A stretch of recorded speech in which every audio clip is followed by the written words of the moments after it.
Starfish Academy misija yra kurti įkvepiančią, palaikančią aplinką žmonėms, kurie nori tobulėti skirtingose gyvenimo sferose. Ir vienas iš mūsų pagrindinių tikslų yra sukurti didžiausią finansiškai nepriklausomų žmonių bendruomenę, kuri ir taptų tokia dėka to, kad jie mokosi kartu, kad jie keičiasi gyvenimišką patirtim ir kad jie daro bendrus veiksmus, kurie padeda jiems judėti link bendro užsibrėžto tikslo. Starfish Academy esu atsakingas už pardavimus, taip pat vedu mokymus, padedu žmonėms tobulėti. Starfish Academy aš esu atsakingas už produktų vystymą. Komandoje esu atsakinga už pardavimus, taip kad atstovauju Starfish Academy vienai organizacijoje. Starfish komandoje esu atsakingas už partnerystės programą.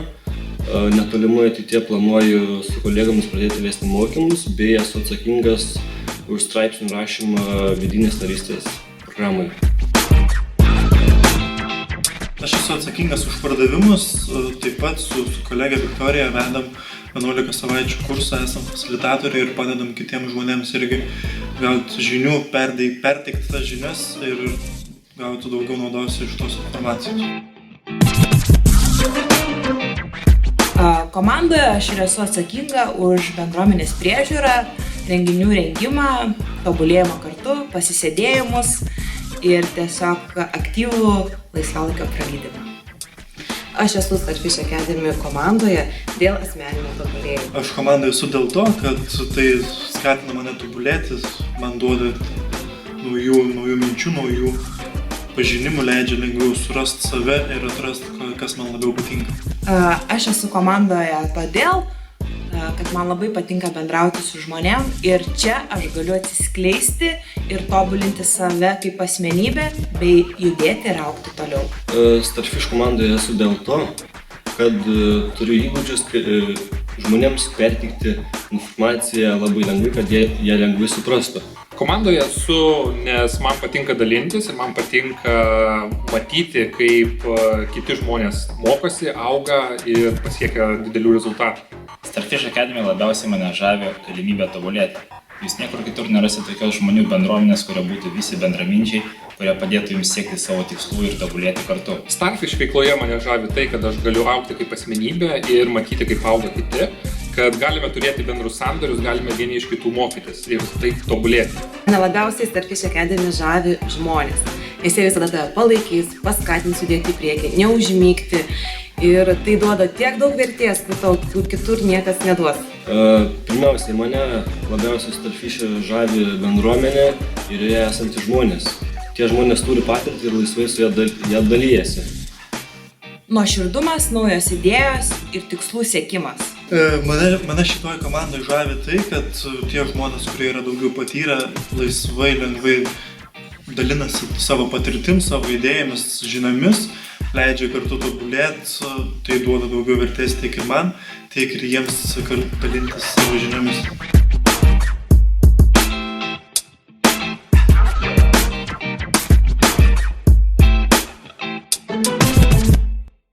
Mes esam Starfish! Kągi, laba diena su jumis, vėl Jurijus Slavas, aš tikiuosi, kad aš girdžiuosi gerai, tuoj pasitikrinsiu per telefoną. Ar aš girdžiuosi? Jau girdžiu, kad girdžiuosi. Puiku. Tai tikiuosi, kad girdite mane ir jūs. Laida Pinigologija vėl gyvam eteryje. Sveikinuosi dar kartelį su jumis, mano vardas Jurijus Slavas, esu šios laidos vedėjas bei mokymų kompanijos Starfish Academy vienas iš įkūrėjų. Starfish Academy organizacija turi vieną pagrindinę misiją, tai yra kurti aplinką, tobulėjimo, augimo aplinką žmonėms, kurie nori tobulėti kartu, kurie nori turėti bendraminčius ir turėti galimybę keisti savo patirtimi ir daryti bendrus veiksmus. Ir vienas iš mūsų pagrindinių tikslų yra padėti sukurti didžiausią finansiškai nepriklausomų žmonių bendruomenę, kurie ir taptų tokie dėka to, kad jie mokosi kartu, kad jie dalinasi kiekvieną savo patirtimi ir daro bendruosius investavimo, pinigų srauto, pasyvių pajamų srauto kūrimo veiksmus kartu darydami tuos veiksmus, o ne darydami tai po vieną.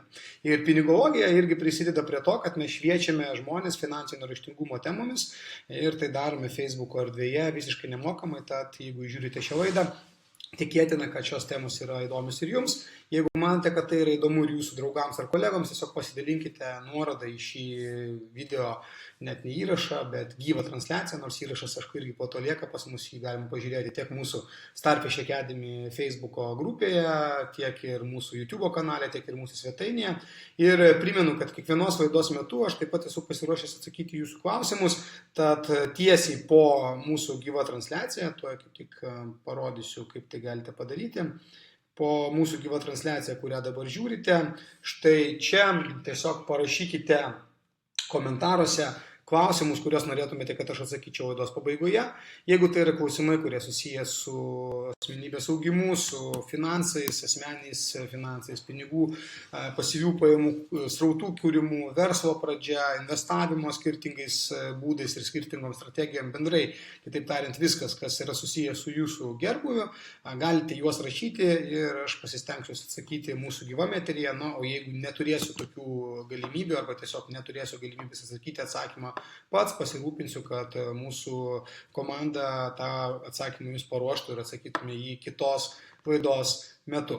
Taigi, dalyvaukite aktyviai dėl to, kad ne tik tais gaunate atsakymą jums rūpimą klausimą, kai užduodate jį, bet taip pat galite laimėti ir prizus, kuriuos mes visą laiką pralošėme už geriausią klausimą. Už geriausią klausimą kartais būna taip, kad pralošėme du prizus, kaip pavyzdžiui vyko praeitą kartą. Taigi, kaip visą laiką pradedame nuo mūsų tam tikrų pasaulinių naujienų arba, galima sakyti, ir vietinių naujienų apžvalgos ir tam tikros temos susijusios su mūsų asmeniniais pinigais ir su mūsų finansiniu gerbūviu. Šį kartą norėčiau pakalbėti apie tai, kasgi valdo visus mūsų pinigus. Kasgi valdo visus mūsų pinigus. Nors atrodytų, pavyzdžiui, kalbant apie asmeninius finansus, lyg ir galvojame apie tai, kad mes valdome savo pinigus ir tam tikra prasme taip, mes atsakingi esame už tai, kaip mes tos pinigus išleidžiame, ką mes juos nukreipiame, ką su tais pinigais darome, lygiai taip pat kaip ir kaip mes juos uždirbame. Tačiau plačiaja prasme, ar iš tikrųjų tai yra viskas?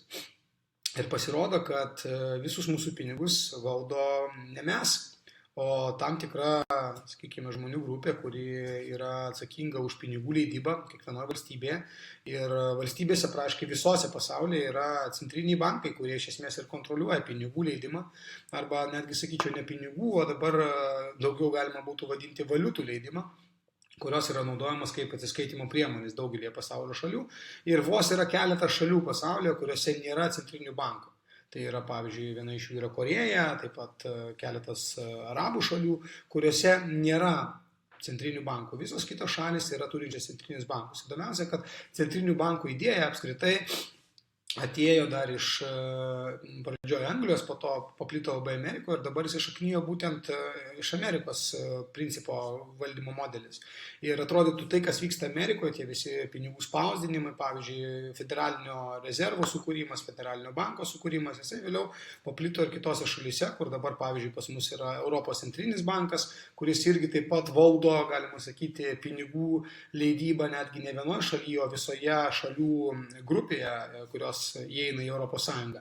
Taigi lygiai toks pats modelis, kaip ir Amerikoje federalinio banko, taip Europoje yra centrinis bankas, kuris ir įtakoja tų pinigų spausdinimo greitį, apskritai tų pinigų vertės didėjimą arba mažėjimą. Net jeigu paskaitysite bet kurio centrinio banko, kad ir Lietuvos centrinio banko, pavyzdžiui, puslapyje, ten parašyta, kad ši institucija yra nepriklausoma nuo nieko, tai yra niekam nepavaldi ir jos pagrindinė funkcija yra kontroliuoti tam tikrus ekonominius veiksnius, tokius kaip, pavyzdžiui, infliacija, skatinti ją arba pažaboti ją, jeigu jinai yra per didelė. Ir vienas iš būdų, kaip tai daryti, yra kaip tik pinigų spausdinimas. Na, pinigų perkeltinė prasme, kadangi, kai mes dabar sakome žodį pinigai, mes turėtume jį naudoti iš tikrųjų kabučių pavidalu, kadangi tai jau nebėra tie tikrieji pinigai, o tai yra tiesiog atsiskaitimo priemonė, paremta vienos valstybės arba ten, pavyzdžiui, Europos Sąjungos šituo atveju, kadangi mes eurą dabar jau naudojame. pažadu, kad tas popieriukas, kurį mes naudojame kaip atsiskaitimą, jisai turi vienokią arba kitokią vertę. Tai yra šiais laikais tie popieriniai pinigai arba virtualūs pinigai, kaip mes jas pavadintume, kadangi didžioji dalis jų yra kažkur mūsų banko sąskaitose, yra nebeparemti kažkuo tais materialiu, kas iš tikrųjų turi savo vertę, kaip kad buvo anksčiau, pavyzdžiui, kai buvo pririštas doleris ir kitos beje valiutos tuome tarpe prie aukso. Dabar jos yra pririštos tiesiog prie valstybės pažado ir vilties, kad tas popieriukas vis dar turės kažkokią tai svertę. Įdomiausia, kad atrodytų Amerikoje buvo pirmas tas žingsnis žengtas, kai buvo atrištas doleris nuo aukso, ir kaip tai įtakoja dabar mūsų euro situaciją arba apskritai kitų pasaulio šalių valiutas. O įtakoja labai paprastai, kadangi didžioji pasaulio dalis yra vienaip arba kitaip kaip rezervinė valiuta laikantis Amerikos dolerį. Reiškia, Amerikos doleris nėra pririštas prie aukso, atitinkamai ir visos kitos valiutos irgi nėra pririštas prie aukso tokiu būdu. Taigi, iš tikrųjų, kas valdo tos pinigus, o valdo būtent centriniai, kažkas čia pas mus nukrito ofise, centriniai bankai, už kurių kažkas irgi slypi kažkokia žmonių matyt grupė, kuri neveltui buvo sugalvojusi tokį modelį.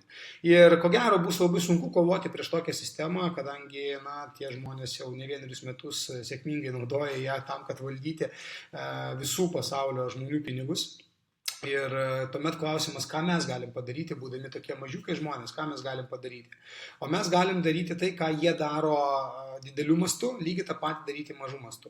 Ir investavimas arba aktyvų kūrimas kaip tik ir yra skirtas tam, kad jūs dalinai, galima sakyti, veiktumėte kaip tie patys bankai, tik tais mikroskopinių arba tam tikrų mažesnių gerokai mastų, kadangi kai jūs kūrite aktyvus, iš esmės jūs darote tai, ką daro ir bankai. Jie pinigus įdarbina, iš esmės jie įdarbina pinigus, kurios surinka iš jūsų, o po to perskolina tos pinigus kažkam kitam ir štai tą procentą uždirba ir tokiu būdu gyvena iš, sakykime, to procentų skirtumų. Tai iš esmės, kai jūs, pavyzdžiui, investuojate, naudodami svertą, kitų žmonių pinigus, iš esmės irgi gali būti ir banko paskola ir kitokie būdai, jūs lygiai taip pat darote tą patį, ką daro bankas, tik tais mažesnių mastų. Aišku, tam, kad tai daryti sėkmingai, reikia žinių, reikia įgyti jas ir vėlgi atitinkamai tas žinias teisingai panaudoti ir pasverti tiek įmanomas rizikas su banko paskolom ir su svertais investuojant, apie tai mes jau kalbėjome ir ankstesnėse mūsų pinigologijos laidose, bet iš esmės tai irgi yra susijęs su jūsų pinigų tuomet kontrolė. Kiek jūs kontroliuojate būdus, kaip jūs uždirbate pinigus ir svarbiausia, kaip jūs kontroliuojate tai, kaip greitai jūsų pinigai nuvertėja arba įgyja vertę. Ir jeigu jūs naudojate tik tais valiutą, kuri yra spausdinama valstybės, kurioje jūs gyvenate, tuomet jūs esate didžiausioje rizikos grupėje, kadangi valiuta, jinai nėra pavaldi jums, tai yra jos vertė nėra pavaldi jums. Jūs pavaldus tik tais tam tikrą prasme kiekis, kurį jūs galite uždirbti ir atitinkamai, jeigu jos vertė krenta, jums tas kiekis nieko nereiškia, kadangi už $1000 ar eurų, kur jūs prieš tai galėtumėte nusipirkti kažką vertingo, dabar po 10 metų ar po 5 metų, esant didesnė infliacija, jūs galite nupirkti gerokai mažiau. Ir štai pavyzdžiui, Lietuvoje dabar vis pasirodo keletas straipsnių apie tai, kaip čia pabrango kainos, ten prieš tai, kai nebuvo euro, mes galėjome ten nusipirkti už litus tiek ir tiek, dabar įvedė euro, per tuos metus dar euro kainos irgi pabrango ir atrodytų, kad dėl ko tos kainos brangsta. Tai viena iš priežasčių, dėl ko jos brangsta, kaip tik ir yra kiekybinis skatinimas, kurį Amerikoje prieš tai darė su doleriu, dabar Europos centrinis bankas daro Lietuvoje ne Lietuvoje, Europoje su eurais ir tai reiškia, kad kuo daugiau eurų atsiranda spausdintų, tuo natūralu 1 euro vertė krenta ir natūralu, kad už 1 eurą galima įsigyti vis mažiau. Ar jūs galite tai kontroliuoti, ar jūs galite sakyti, ne, spausdinkime mažiau? Ko gero ne, bet jūs galite kažką daryti su jūsų turimais eurais, kad jie tą vertę, į kurią jūs paversite, juos išsaugotų. Ir tai gali būti kažkokie jūsų sukurti verslai, į kuriuos jūs investavote dalį savo tų uždirbtų eurų. Tai gali būti jūsų kitokios investicijos. Ir viena iš tokių investicijų gali būti, aišku, tokia daugiau skirta būtent tos pačios vertės išsaugojimui. Tai yra tam tikri materialūs aktyvai, tokie kaip tas pats, pavyzdžiui, auksas, sidabras arba nekilnojamas turtas, kuris irgi tam tikrą prasme padeda jums išlaikyti vertę, kadangi jisai nenuvertėja taip greitai kaip popieriniai eurai. Ir apskritai valstybės visą laiką yra linkusios kontroliuoti tai, kaip žmonės elgesi su savo pinigais, kaip jie tos pinigus uždirba, tam yra atsiskaitomybės visokios ir panašiai. Ir aš nesakau, kad tai yra blogai, tas yra reikalinga tam, kad išvengti įvairių neteisėtų būdų uždarbio, visokių nelegalių būdų ir teroristinių dalykų ir panašiai. Tačiau kartais visgi mes peržengėme ribas ir nueiname šiek tiek toliau negu vertėtų nueiti, aš kalbu valstybių lygmenyje ir dabar visiškai nesenai, šiandien kaip tik spaudoje irgi pasirodė straipsnis, kad Lietuvoje vyriausybė pritarė atsiskaitimų ribojimui grynais pinigais. Kas iš tikrųjų iš vienos pusės atrodo lyg ir protingas žingsnis, kadangi grynieji pinigai natūralu dažnai figūruoja ten, kur yra nelegalūs kažkokie atsiskaitimai, pavyzdžiui, neteisėtoje veikloje arba pinigų plovime, bet iš tikrųjų labai teisingai tame straipsnėje buvo parašyta keletas gerų komentarų, kad ar tikrai toks draudimas padės išvengti to, kad tie, kas nelegaliai atsiskaitinėjo grynais pinigais, nustos jas atsiskaitinėti. Ko gero, jie ir toliau atsiskaitinės, o štai tie žmonės, kurie vykdė teisėtą veiklą, nuo to tik tais turės daugiau papildomų rūpesčių, kadangi įsivaizduokite, pavyzdžiui, jeigu jūs dabar esate nuomininkas ir jūs nuomojatės būtent kažkur tais, jūs turite mokėti savininkui ir jūs, sakykime, sutarė, kad jūs mokate grynais. Kas, aišku, vėlgi, didžioji daly Lietuvos galima sakyti, kad tai čia jau nelegalus būdas, kadangi jis gal tos pinigus niekam nerodys ir panašiai. Bet yra tikrai žmonių, kurie ir deklaruoja tas pajamas, įrodo ir veikia pagal verslo liudijimus arba mokėdami 15% ir jie oficialiai tas pajamas deklaruoja, netgi gaudami jas grynais. Pavyzdžiui, už kai kurios iš būtų, kuriuos mes nuomojame, mes irgi gauname pajamas grynais, nes taip yra tiesiog tiem nuomininkam patogiau.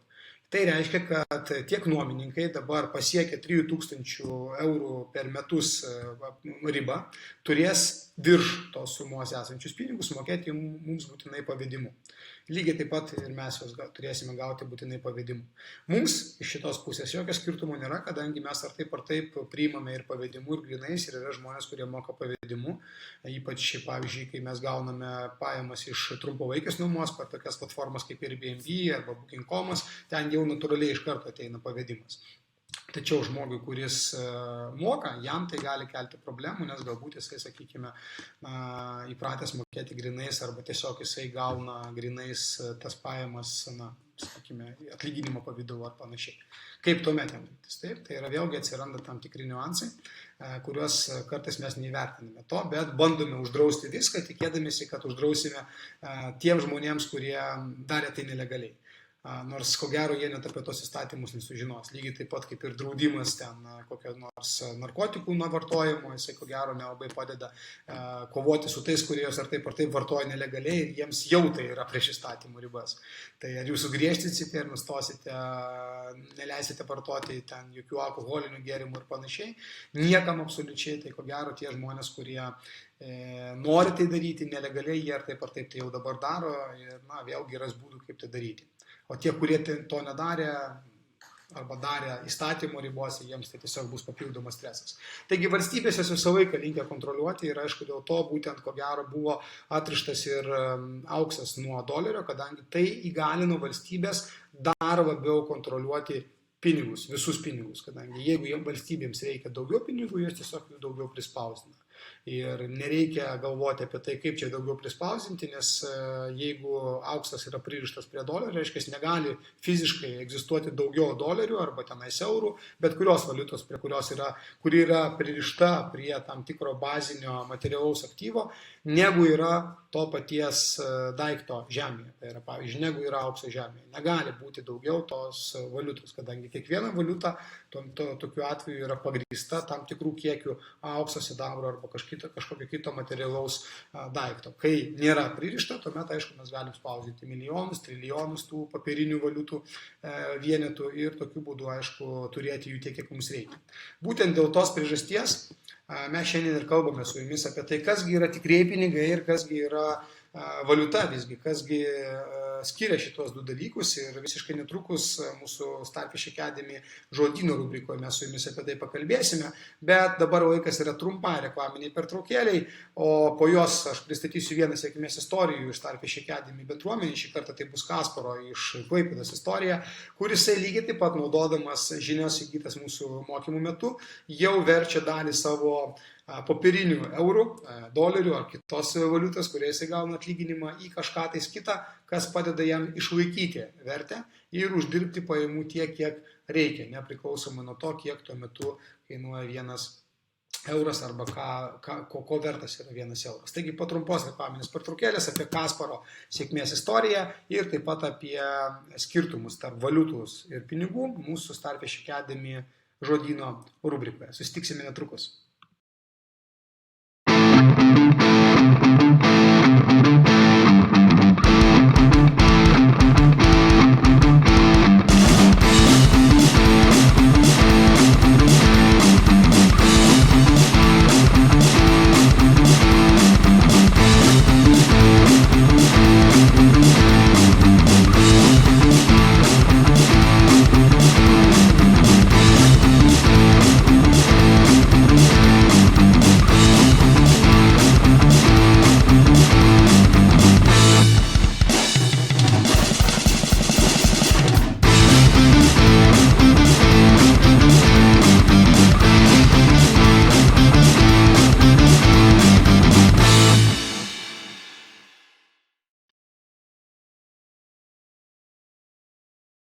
Kągi, mes grįžtame į gyvą eterį ir žadėjau jums, kad parodysiu vieną iš sėkmės istorijų žmonių, kurie Starfish Academy bendruomenį imasi praktinių veiksmų ir aš džiaugiuosi, kad tokių žmonių nuolat daugėja.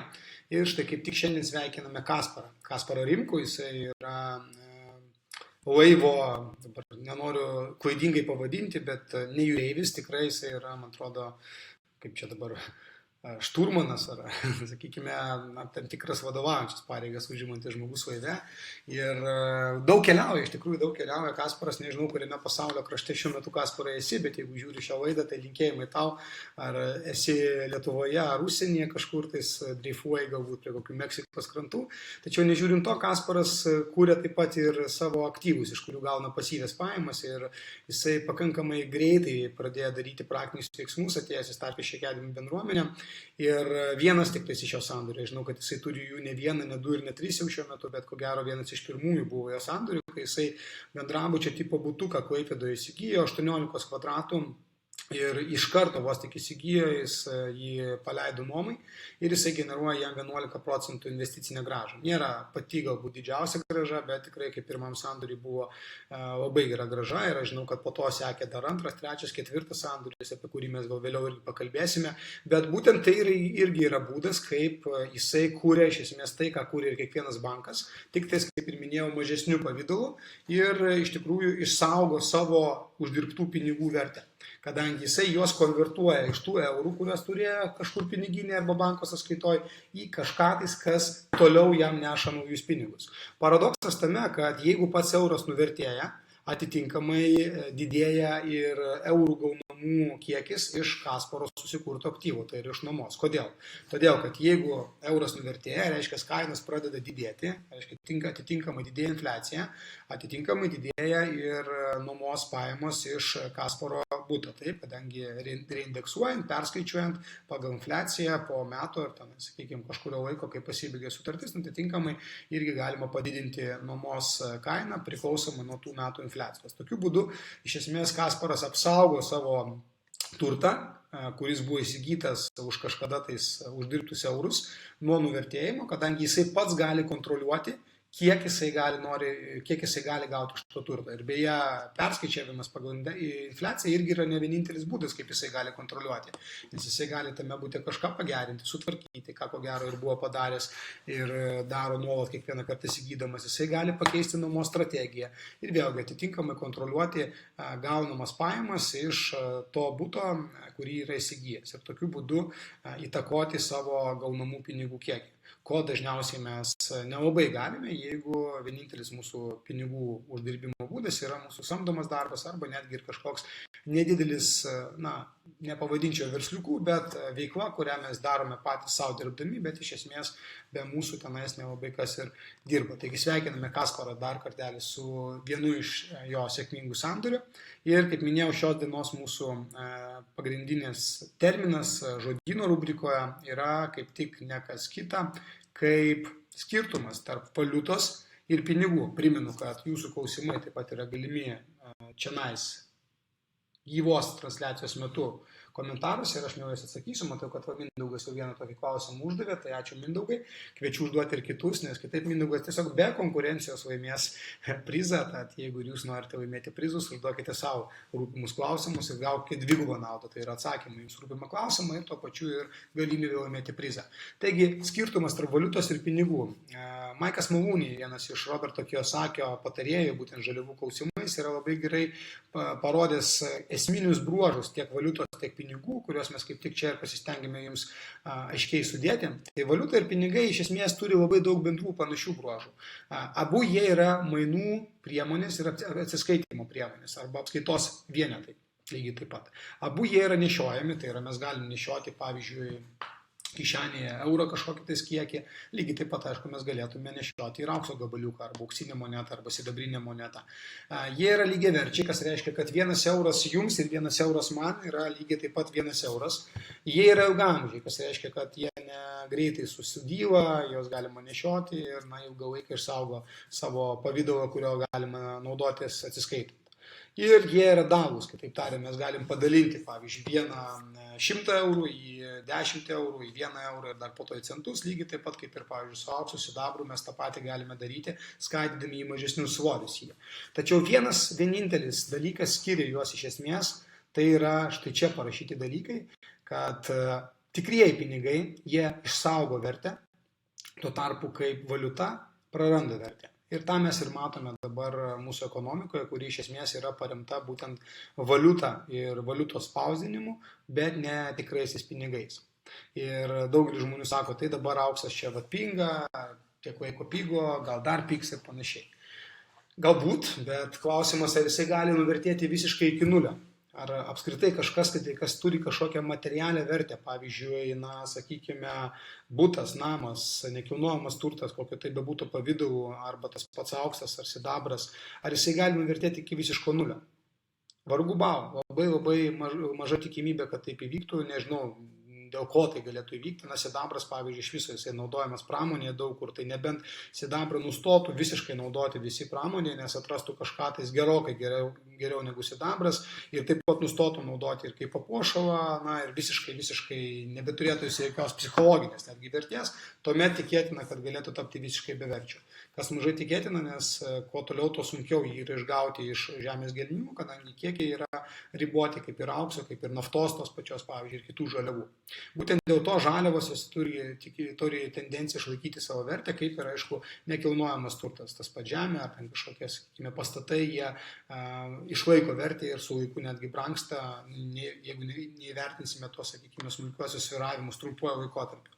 Tuo tarpu valiuta, jinai nuolat praranda savo vertę ir jeigu pažiūrėsime per pastarosius keletą dešimtmečių arba netgi šimtmetį, tai daug valiutų yra nuvertėjusios iki nulio. Aš kažkada skaičiavau, kad Lietuvoje, pavyzdžiui, mes jau dabar turime kone 7 valiutą, kurį dabar naudojama, tai yra euras, prieš tai mes turėjome dar litą, prieš litą mes turėjome vagnorkės, taip vadinamas, jeigu kažkas dar atsimenate, prieš vagnorkės mes turėjome Rusijos Tarybų Sąjungos rublį, prieš Tarybų Sąjungos rublį mes turėjome dar ir markę Vokietijos, kai Vokietija buvo okupavusi mus, prieš Vokietiją mes turėjome dar ir litą, tą tikrąjį senąjį litą, tai jau 6 valiutas esu skaičiavau, prieš tai dar tarpuose kokios nors kitos valiutos tenais buvo.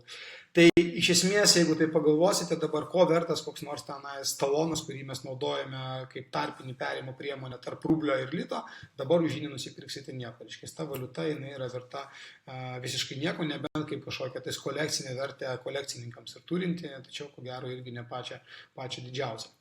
Būtent dėl to tikri pinigai išlaiko vertę, o valiuta praranda vertę. Ir mano siūlymas jums kaip tik yra pagalvoti apie tai, o kaipgi tuos savo uždirbtus kabutėse pinigus arba valiutą paversti visgi kažkuo tais labiau tvaresniu, padėsinčių jums išlaikyti vertę arba kaip minimum duosinčių jums galimybę kontroliuoti, kaip ta vertę jūs galite išsaugoti arba kaip ją galite padidinti ir tinkami kontroliuoti gaunamų valiutos kiekių srautą iš to sukurto aktyvo.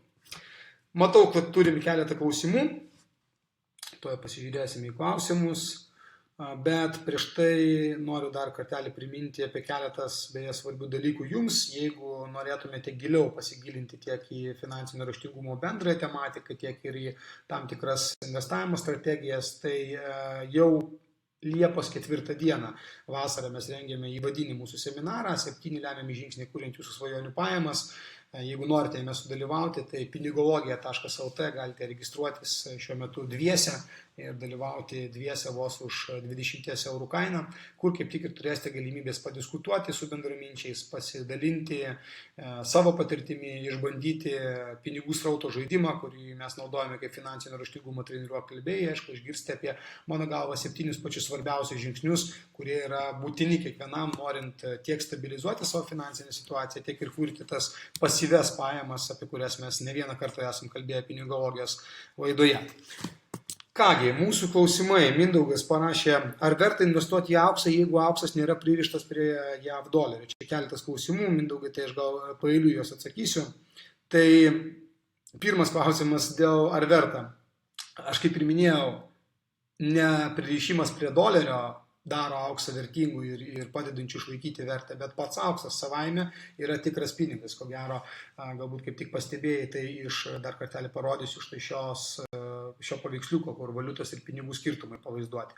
Tai auksas tiesiog buvo, kada pririštas prie dolerio, tai pats doleris galėjo išlaikyti savo vertę, bet kai jis buvo atrištas, doleris dėja pradėjo nuvertėti ir nuvertėjo labai labai smarkiai lyginant su to, kokia dolerio vertė perkamoji galia buvo, kai jisai buvo pririštas prie aukso.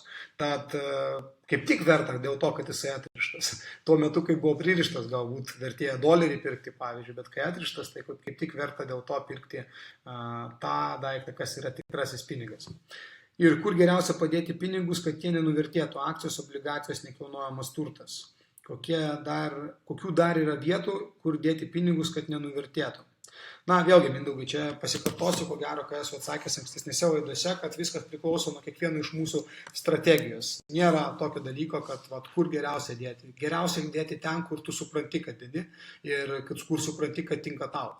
Tad jeigu klausimas yra kur geriausia, tuomet geriausia pradžioje pinigus įdėti į čia, kad suvoktum, o tai kur tada nori juos dėti. Atrastum galbūt netgi bendraminčių, su kuriais galėtumėte kartu tenas dėti tos pinigus, strategijas kažkokias panaudotum, bet jau suvoktum, kodėl būtent ten, o ne čia dėdi. Tiek nekilnojamas turtas gali padėti išsaugoti pinigus, tiek ir lygiai taip pat tas pats auksas gali padėti saugoti, tiek ir tos pačios akcijos gali padėti, jeigu teisingai naudoji strategijas ir suvoki, kodėl tai darai ir kokie yra pliusai, kokie yra minusai kiekvienos iš tos turto klasės. Na ir klausimas ir dar vienas klausimas, ar varis dengtas 999 brūkšnys 1000 auksų turi kokios nors vertės? Na, varis savaime turi vertę, jis irgi yra žaliava. Ar jisai dengtas auksų turi vertę, negaliu gal tiksliai taip atsakyti, mano galva, nesu investuotojas į varį, bet tas dengimas reiškia, kad to aukso tenais yra labai labai nedaug. Ir ten iš esmės bevertis tas pats padengimas yra to aukso, simbolinis daugiau tik tais yra. Bet pats varis jisai turi vertę ir jisai beje irgi brangsta kaip metalas, gal nėra toks brangus kaip auksas tenais, bet tikrai irgi yra priskiriamas prie žalivinių metalų ir naudojimų plačiai. Taip, tai galima ir varį beje investuoti ir irgi sėkmingai iš to uždirbti. Tai ačiū Mindaugui už klausimą, dar yra Adomo klausimas. Auksas išsaugo vertę, bet kaip jį parduoti, kad uždirbtų daugiau nei pirkai? Ačiū, Domai, geras klausimas. Iš tikrųjų, dažnai žmonės, kai investuoja į auksą, galvoja, kad aš dabar nupirksiu ir čia po mėnesio pabrangsiu ir parduosiu tenais jį. Tai reikia suvokti pirmą dalyką, kuris labai svarbus investuojant į auksą. Kad auksas pirmiausia nėra skirtas spekuliavimui. Tai reiškia, kad jeigu aš perku auksą, jisai nėra tam, kad aš po mėnesio ar po 2 jį parduočiau, kai jisai galbūt ir pabrangs, nors tikėtina, kad taip greitai ir nepabrangs tiek. Jisai yra pirmiausia skirtas išsaugoti vertę, kas reiškia, kad ilguoju laikotarpiu nuvertėjant valiutai, aukso vertė kyla ir jinai tikrai kils lyginant su dabartinė vertė, kurią mes turime. Ir klausimas tuomet, ar tau verta pardavinėti, kad uždirbti ten 10-20%, ar tiesiog laikyti ją tam, kad atsiradus galimybei panaudoti tą auksą, tuomet tu galėtum už jį gauti kažką, ko tau reikia. Na, galimi keli ekstremumai iš tuo atveju. Pavyzdžiui, pirmas ekstremumas, kurį mes matėme, mes nematėme, tuo metu dar mes negyvenome, bet Vokietijos markės hiperinfliacija, kai markė nuvertėjo tiesiog netgi ne mėnesiais, o dienomis, galima sakyti, ir nuvertėjo taip smarkiai, kad jeigu tu ryte gaudavai atlyginimą, tai vakare klausimas, ar už tą atlyginimą galėdavai nusipirkti duonos kepalą. Tai tokiu atveju, ar verta būtų, pavyzdžiui, pardavinėti auksą, kurį jūs turėjote įsigiję, kad už jį gauti markės, už kurių kiekį neaišku, ar vakare nusipirksite duonos. Greičiausiai ne, bet jeigu jūs kažkam pasiūlytumėte aukso luitelį, mainais už kažkokį kitą daiktą, ko gero tas žmogus mielai sutiktų jums duoti tą daiktą ir parduoti jį už aukso luitelį ir gerokai mieliau negu už milijoną markų, kurių kiekis, kaip ir minėjau, neaišku, ką leistų nusipirkti jau kitą dieną jas gavus. Todėl tai yra vienas dalykas, kad nebūtina parduoti, gal galima tiesiog jį naudoti kaip pinigą ir atsiskaitimo priemonę. Ir iš tikrųjų mainai, natūriniai mainai irgi yra vienas iš būdų vykdyti prekybą. Ir sandoris beje. Apie tai mes mokame Starfish Academy vienos iš mokymuose, kur pusę dienos mes skiriame sandorio menų ir tam suvokimo keitimo apie tai, kad nebūtina mums turėti tų popierinių pinigų, kad iš tikrųjų gauti tai, ko mums reikia. Mes galime visą laiką rasti tai, kas yra vertinga kitam žmogui ir tiesiog keistis vertę. Tai lygiai taip pat su auksu. Kitas dalykas, jeigu jau tau prireikia jį visgi parduoti, tai visą laiką yra antrinė rinka, kur kažkas tai tikrai mielai jį nupirks. Tai tenais galima parduoti jį, jeigu tave tenkina kaina. Ir jeigu jinai pabrango ir tave tenkina, galbūt kažkam kitam jinai bus tinkama ir pirkimui. Kaip ir su bet kuo kitu. Lygiai taip pat kaip ir klausimas būtų, tai kur parduoti akcijas, jeigu aš jas nusipirkau, kai jos pabrango tiek, kiek man reikia. Akcijų biržoje, taip, kas iš esmės yra tas pats, kad jūs parduodate antrinėje rinkoje, kadangi iš jūsų perka ne įmonė, kuri išleido akcijas, o būtent kitas žmogus, kuris perka jas dėl to, kad jisai galbūt tiki, kad jos brangs toliau ir taip toliau, ar dėl kažkokių kitokių savo strateginių sumetimų. Tai su auksu yra lygiai tas pats. Du būdai. Arba aš jį keičiu tiesiog iš karto į tai, ką man reikia, arba aš jį parduodu antrinėje rinkoje. Galiu, aišku, parduoti ten, kur pirkau, bet tuomet tam prasideda niuansai, kad turi būti pirkęs būtinai tik tais ten pas juos ir taip toliau ir taip toliau. Be to visą laiką yra maržas supirkimo ir pardavimo kaina. Tai tikiuosi atsakiau Adomui irgi į klausimą. Mes padarome trumpą pertraukėlę, po kurios dar grįšime į Starfish Academy pinigologijos gyvą eterį. Tikiuosi gal dar kažkas užduosite keletą klausimų ir po pertraukėlės aš dar turėsiu progos jas apžvelgti ir tuomet mes eisime į laidos pabaigą. Taigi dar keletas galimybių jums laimėti prizus. Kol kas juos pretenduoja Mindaugas, uždavęs netgi kelis klausimus, ir Adomas lygiai taip pat uždavęs klausimą, tad jeigu jūs norite gauti atsakymų jums rūpimą klausimą, bei tuo pačiu dalyvauti žaidime laimėti prizą, tuomet paskubėkite ir užduokite jį štai čia po gyvos transliacijos video. Aš tuo pačiu peržiūrėsiu dar ir keletą kitų langų, kur, žinau, būna pasidalinti video ir kartais žmonės užduoda klausimus tenais. Taigi susimatysime po kelių minučių.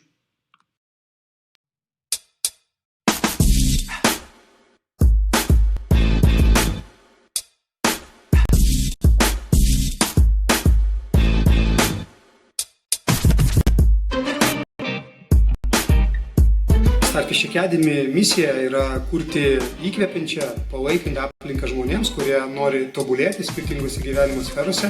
Ir vienas iš mūsų pagrindinių tikslų yra sukurti didžiausią finansiškai nepriklausomų žmonių bendruomenę, kuri ir taptų tokia dėka to, kad jie mokosi kartu, kad jie keičiasi gyvenimišką patirtim ir kad jie daro bendrus veiksmus, kurie padeda jiems judėti link bendro užsibrėžto tikslo. Starfish Academy esu atsakingas už pardavimus, taip pat vedu mokymus, padedu žmonėms tobulėti. Starfish Academy aš esu atsakingas už produktų vystymą. Aš komandoje esu atsakinga už pardavimus, taip kad atstovauju Starfish Academy vienai organizacijoje. Starfish komandoje esu atsakingas už partnerystės programą. Netolimai ateityje planuoju su kolegomis pradėti vesti mokymus, bei esu atsakingas už straipsnių rašymą vidinės narystės programai.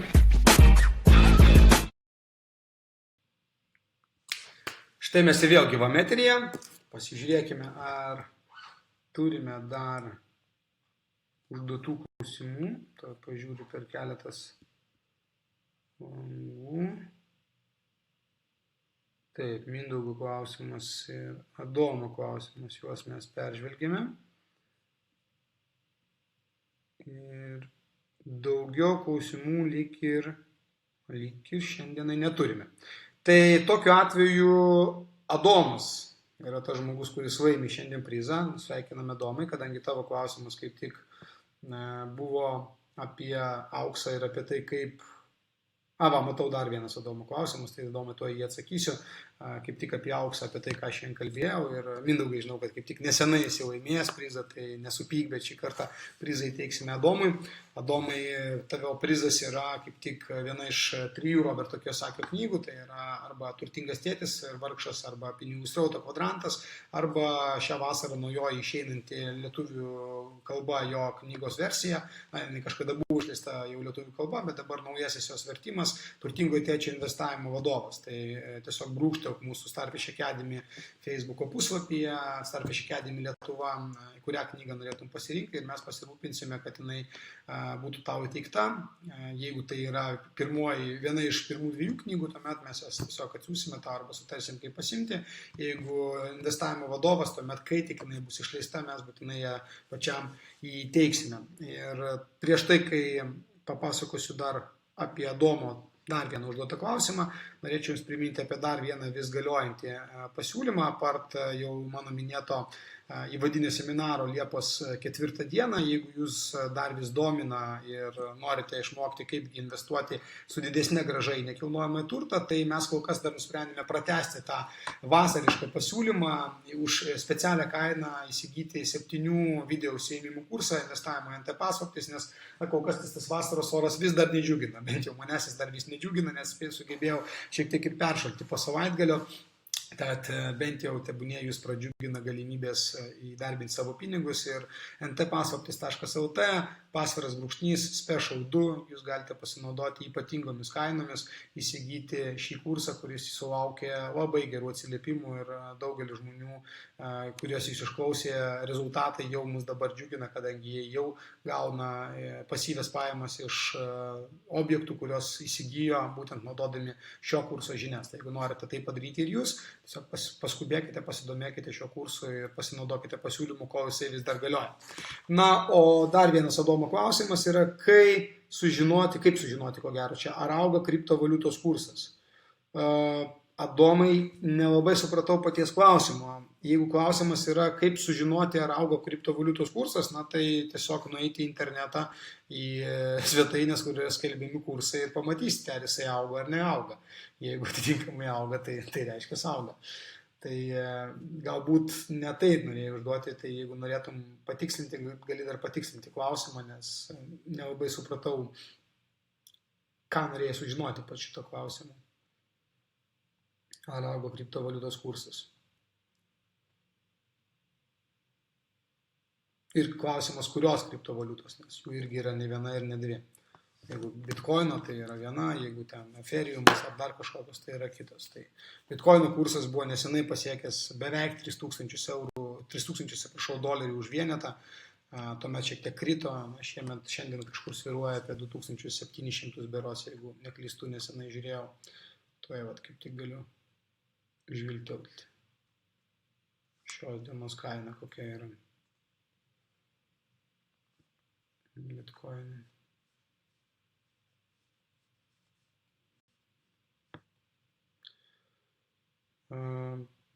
Taip, šiandien 2620 grubiai tariant, šiek tiek pakrito, dabar prieš porą valandų buvo 2700. Bet reikia suprasti vieną dalyką, kad bitkoinas apskritai kriptovaliutos jos yra labai volatilios, kas reiškia, kad jų kursas jisai labai smarkiai svyruoja, labai smarkiai šokinėja, ten tarkime 300-400 dolerių kritimas per dieną yra įmanomas ir mes ką tik nesenai tokį matėme.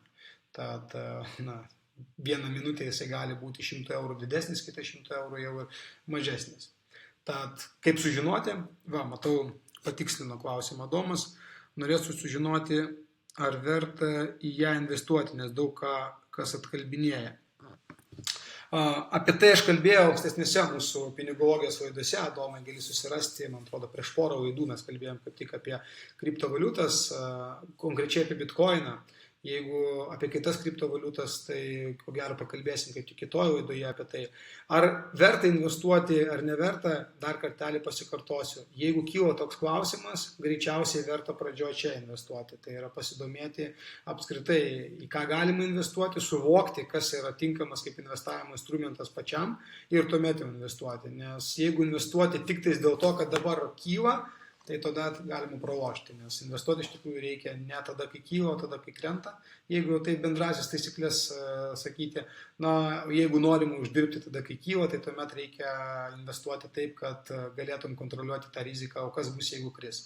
Aš beje apie tai kalbėjau praeitoj netgi laidoje, kai kalbėjau apie burbulus, apskritai apie burbulus nekilnojamo turto, apie burbulus to paties vertybinių popierių rinkos ir kitų. Tai praeitos laidos laidoj, ko gero, rasi daugiau paaiškinimų, negu jau turime laiko pasakyti šiandien, bet kuriuo atveju ačiū dar kartelį už klausimą Adomui ir Mindaugui šiandien mūsų aktyviausiams klausytojams.